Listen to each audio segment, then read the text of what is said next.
विश्व नदी दिवस के अवसर पर नमामि गंगे ने राजघाट पर जीवनदायिनी नदियों के संरक्षण का संकल्प लिया। भारतीय जीवन का अभिन्न अंग मां गंगा के तट की सफाई की गई। राजघाट पर बिखरे पड़े पॉलीथीन और अन्य सामग्रियों को कूड़ेदान तक पहुंचाया गया। पितृपक्ष के अवसर पर हजारों की संख्या में उपस्थित नागरिकों को लाउड स्पीकर द्वारा गंगा किनारे गंदगी न करने का आह्वान किया गया। आपको बता दें, नमामि गंगे टीम के सदस्यों ने राष्ट्रीय नदी गंगा के संरक्षण हेतु राष्ट्रीय ध्वज और स्वच्छता स्लोगन लिखी तख्तियों के माध्यम से लोगों को जागरूक किया। नमामि गंगे काशी क्षेत्र के संयोजक राजेश शुक्ला ने कहा कि विश्व नदी दिवस के अवसर पर हम सभी हमारी नदियों को साफ और स्वच्छ रखने का प्रण लें। प्रकृति ने हमारे देश को गंगा और यमुना जैसी पवित्र और महत्वपूर्ण नदियां दी हैं। अगर हम वास्तव में उनका सम्मान करते हैं तो उनकी देखरेख करें और कभी उन्हें गंदा नहीं करना चाहिए। हमारी संस्कृति हमें नदियों सहित प्रकृति की पूजा करना सिखाती है।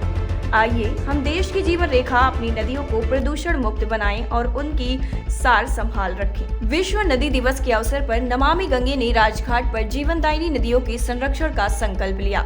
भारतीय जीवन का अभिन्न अंग मां गंगा के तट की सफाई की गई। राजघाट पर बिखरे पड़े पॉलीथीन और अन्य सामग्रियों को कूड़ेदान तक पहुंचाया गया।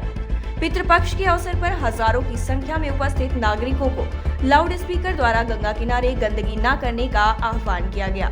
आपको बता दें, नमामि गंगे टीम के सदस्यों ने राष्ट्रीय नदी गंगा के संरक्षण हेतु राष्ट्रीय ध्वज और स्वच्छता स्लोगन लिखी तख्तियों के माध्यम से लोगों को जागरूक किया।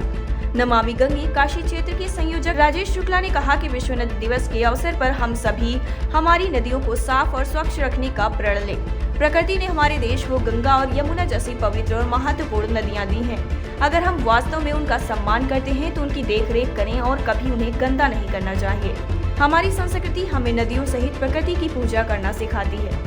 आइए हम देश की जीवन रेखा अपनी नदियों को प्रदूषण मुक्त बनाएं और उनकी सार संभाल रखें। टाइम 8 उत्तर प्रदेश के लिए वाराणसी से ब्यूरो रिपोर्ट।